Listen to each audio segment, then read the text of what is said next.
Welcome back, everybody. This is Cliff again with another episode of our Bootcamp series for Off the Line by Mike Nagel from Relative Range Games. Well, as we begin here, covering a new war game for us is a bit like learning a foreign language, in that if you know one, like romantic language, say French, it's easier to learn another one like Italian. They're different, but they're similar enough that a lot of things transfer. And war games, I think, are kind of the same way. If you know one tactical series, you probably can transfer a lot of what you know to other ones like this one. I'm just going to try to point out some of the similarities and differences as we go to show you how this one works. Once again, I'm just a player that really enjoys this game and want to share it with the world so that others might enjoy it too, because the more players we have, the more Mike will develop and the happier I will be, so I have a vested interest. Otherwise, if I didn't like this game, I wouldn't put all this effort in. Having said that, when we learn a new language, we usually start by learning the names of a few objects, because nouns are the easiest thing to begin with, and the nouns in our case are going to be the main components of the game, which are adequately covered in section 1 of the rulebook. We'll go through these together, and we're going to begin with the largest of the objects. Our first noun are the maps. The base game comes with 24 heavy paper, double-sided maps, and each of the first two expansions, which add in the British and the Italians, give you 6 more maps, each giving you a total of 24 maps. These, as I said before, are geomorphic. They can be fit short edge to short edge or long edge to long edge, and the roads and everything match up. The scenarios generally use 2 maps, and since you can match these around 4 different ways, and then you can rotate maps too and they still match, there's 8 ways you can pair up any 2 maps.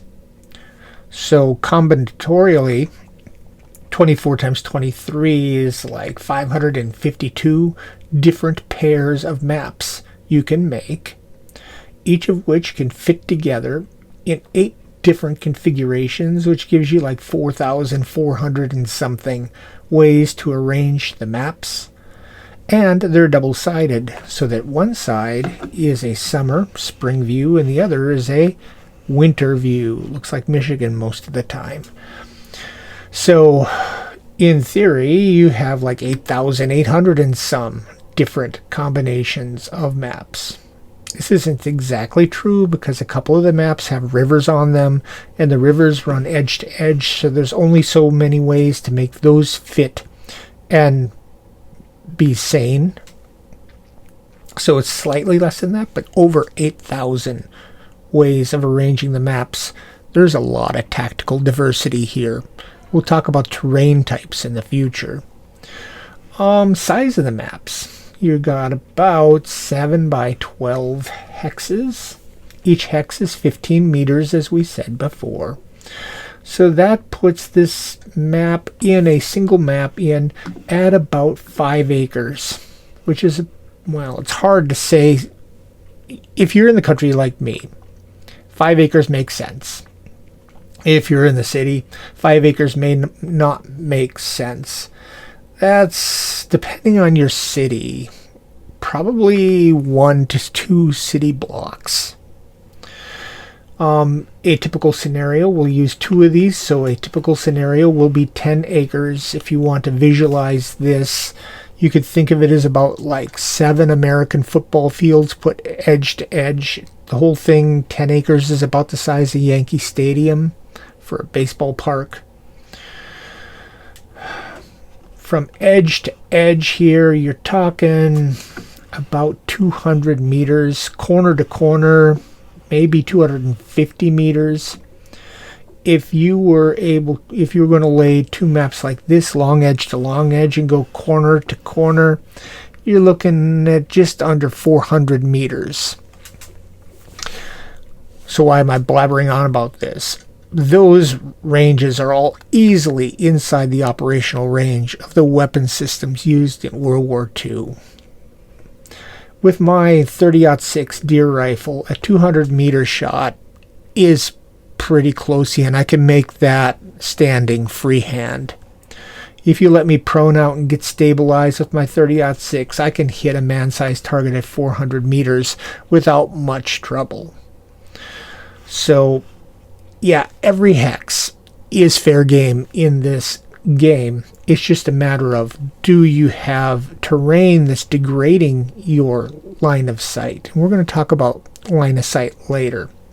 So these are relatively small maps when it comes to our operational ranges. You'll notice that the maps, whether you have winter or summer, have colored dots in the center. This is something I really like about these maps. I'll say right off the top, I love these maps. There's just enough detail here for me. They're pretty to look at for me. The art is subjective. Some people might not like them. I love them. I don't need hyper-realistic, photorealistic maps. I need things that are clear. And these centered dots are color-coded to the terrain type. We'll go through all the terrain types. But this really saves me from angst because I like to get things absolutely right. And when I'm playing solo, I don't have anybody to check with.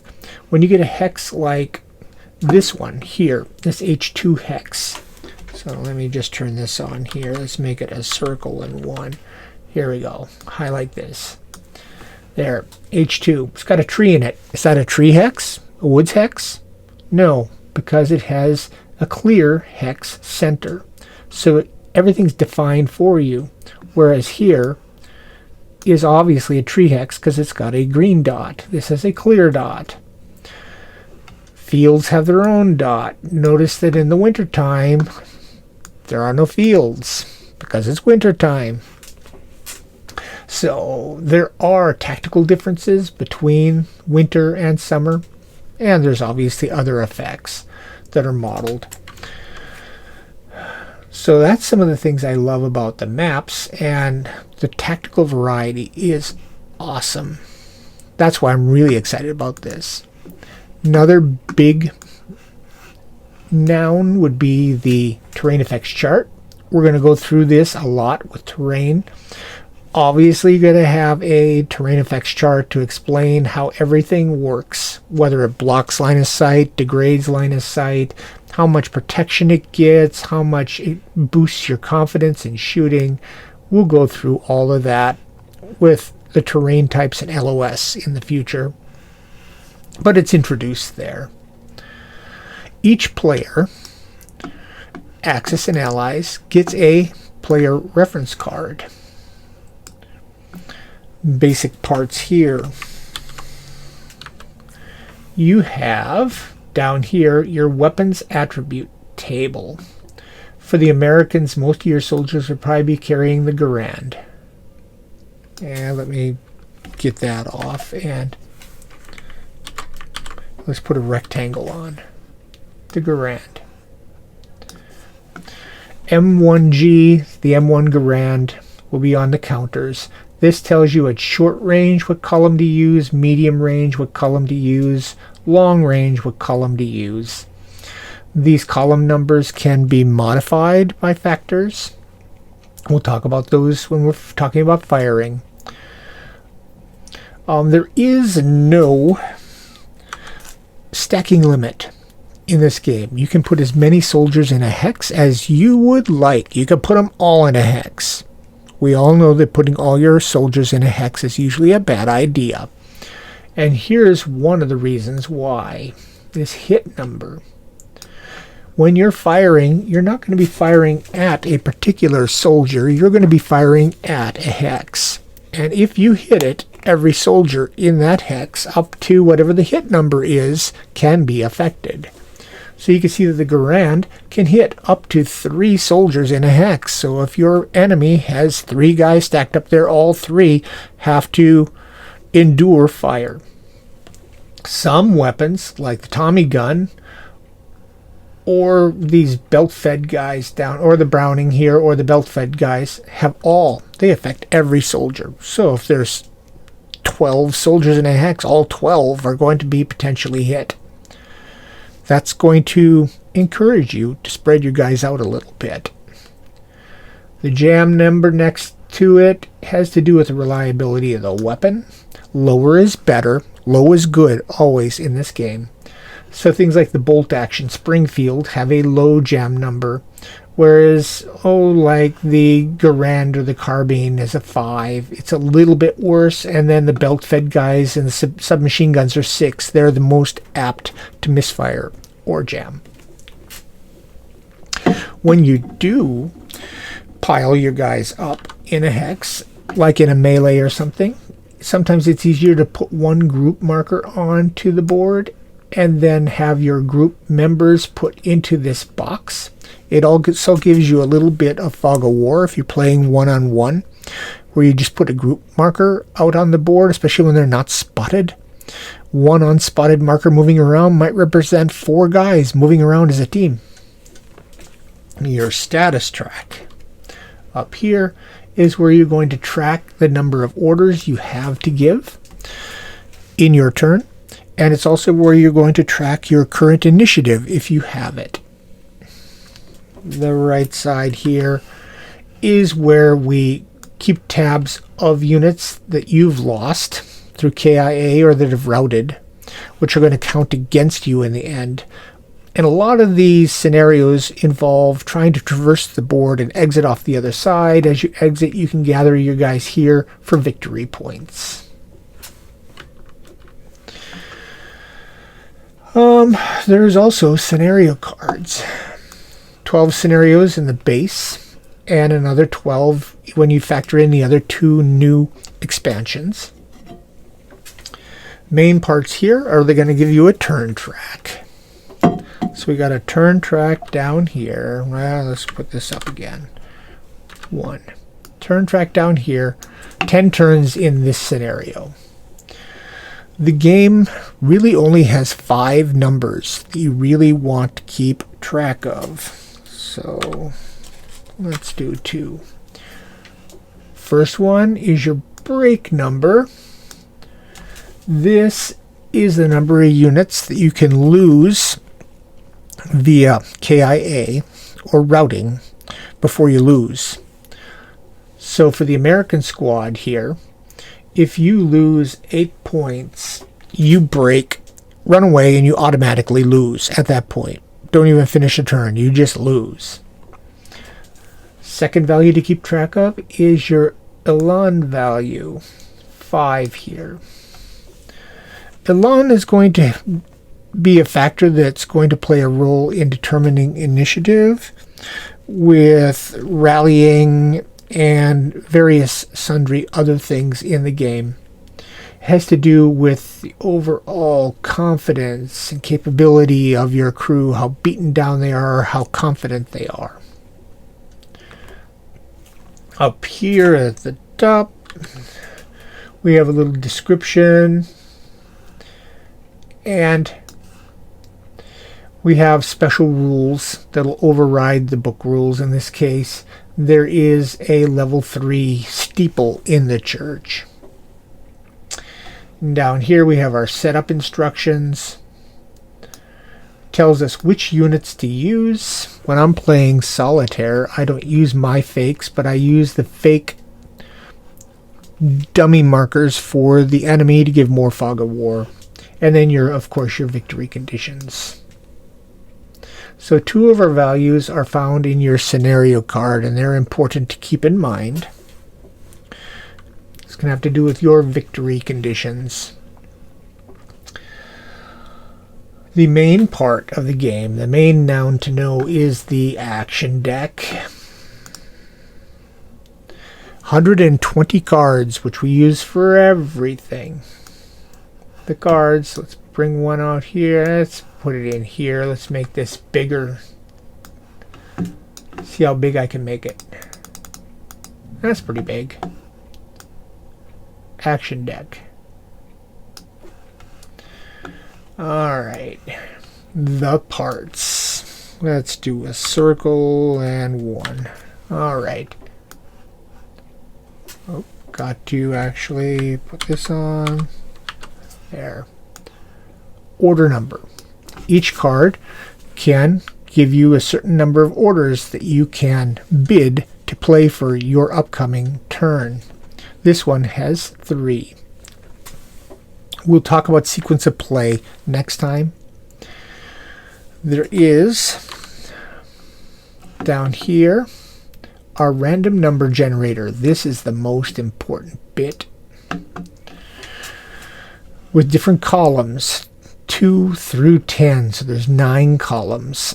And when you draw, you'll get different numbers. You're trying to get below a certain threshold, so lower numbers are better. There are a few colors. Colors are important in this game. In this case, with your random number generators, if you were drawing on the 6th column for a fire attack and you were checking to see if a hit soldier was affected or not, if they were going to be theoretically pinned or killed, and you pull a yellow, that means the firing weapon has potentially jammed and you have to do a jam check. If, however, you're drawing on a column and you get a red number, that means that the soldier is potentially killed and you'll have to do a KIA check.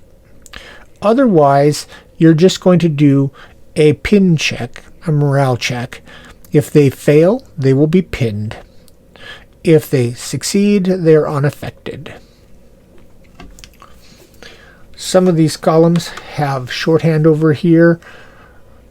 This reaction fire, RF, and HF, hold fire, have to do with opportunity fire, and we'll cover that later. And as I said before, the markers here above the random numbers are used for the ape, our solitaire assistant. In the center of the card are random events. When we draw cards for random events, there'll either be a mark here for a random event or not. So no, there's a random event. If you draw a random event, you draw another card and you read this text. Some are good, some are bad from your perspective. And you just play that out.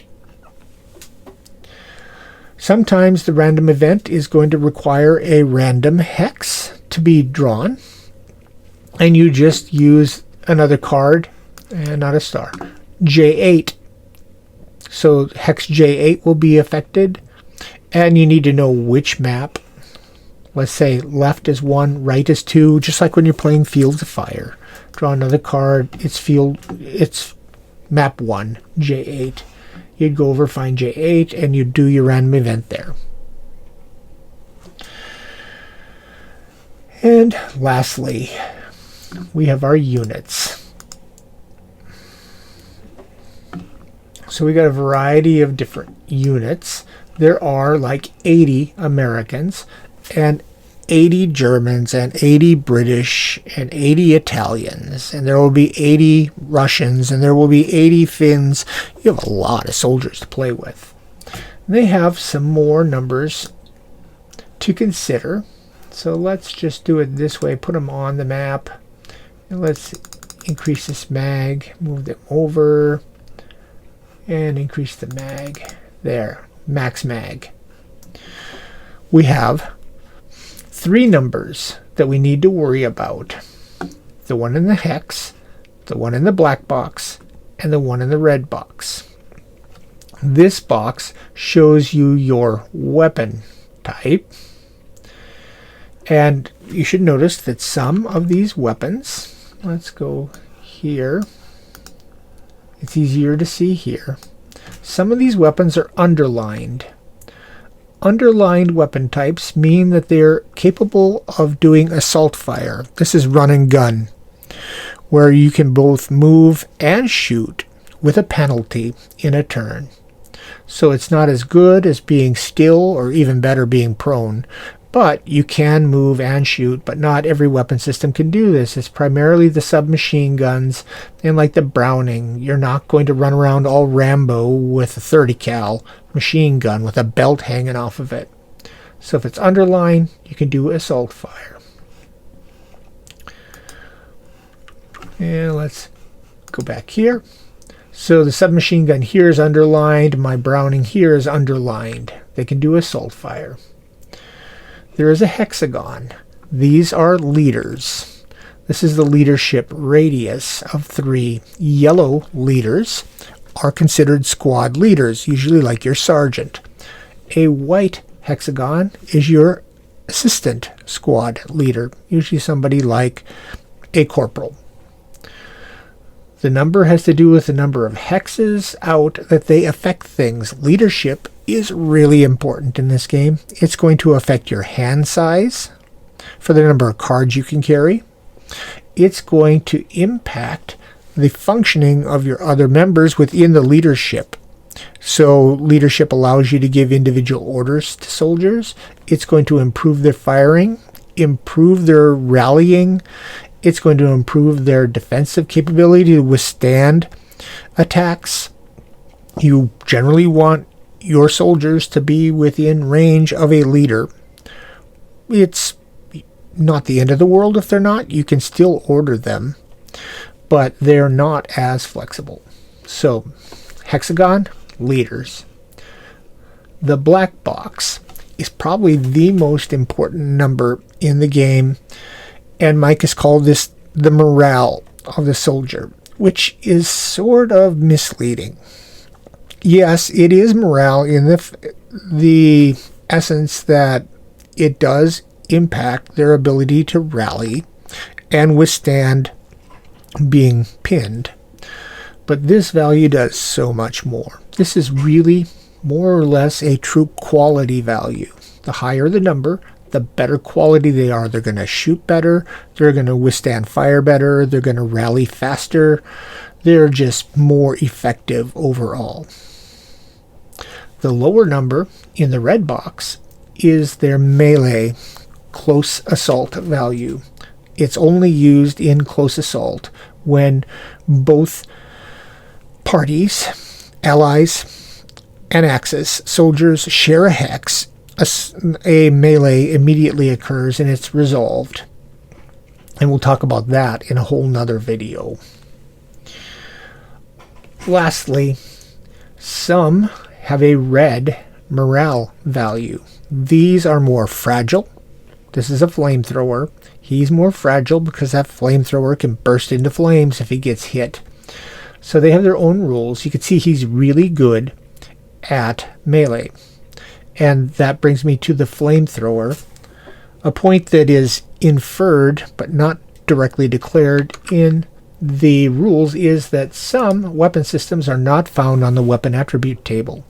You will not find a flamethrower here. That means in this game that you can't use a flamethrower for ranged attacks. There is no range for it. It can only be used in melee. Same thing with like a demo charge. Hand grenades are not currently modeled in the game, and that's okay with me. They're kind of factored into this column number at really close range. I'm fine with keeping this game simpler. I mean, if you want to play complicated, you can play on like Advanced Squad Leader. You know, Sergeant Smith is allergic to ragweed, and it's springtime, so therefore we're going to apply a penalty. Yeah. Anyhow, that's just me again, editorializing. So these are the parts of the counters and everything that they stand for. So you can see we got a Garand here, which is not an assault weapon. This is an assault weapon. He's got a submachine gun. That's probably a Tommy gun. Yeah, that's a Tommy gun. It would say GG if it was a grease gun. We got our Browning here. This HMG, our 50 cal, is yellow. Yellow means that it's a crew weapon. This guy is the gunner. He needs a crewman, a loader, in order for this weapon to be fully effective. He can operate it by himself with a penalty. His loader can pick it up and operate it by himself with an even bigger penalty. You notice that the crew weapons, they don't have any value for melee, so you're going to want to keep everybody away from them.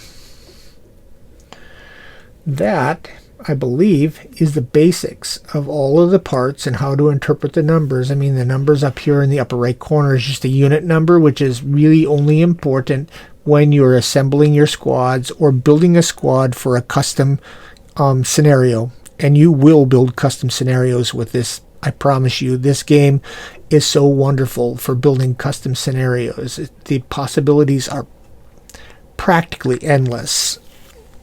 I'm like a million years old. I'll never be able to plumb this to its full depth.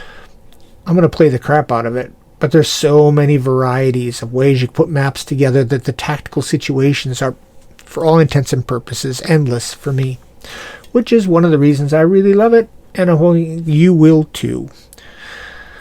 That's the nouns. Next time, we're going to get together and talk about grammar. We'll do a couple on grammar, and then we'll move on to conjugating verbs, all of the actions, and there are not that many. So, hang in there. Hope you enjoy this. Let me know what you think, and I'll talk to you next time.